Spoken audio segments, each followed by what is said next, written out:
শুভ সকাল, good morning. ভালো আছেন নাকি আপনারা?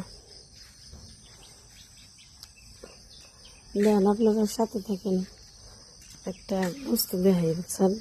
এত সুন্দর একটা বস্তু আইছে, দেখেন।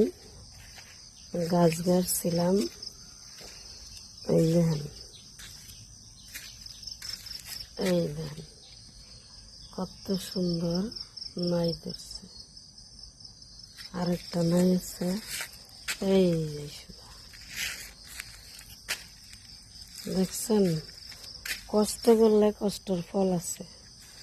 এই গাছটা উঠাইছি, গাছটা গাছছে অন কেজে ধরতেছে। এরম একটা গাছ গাড়লে ফল ধরতে অল্প টাইম লাগে, ওই জন্যে সবাই অল্প ধৈর্য সহকারে কাম করা লাগে।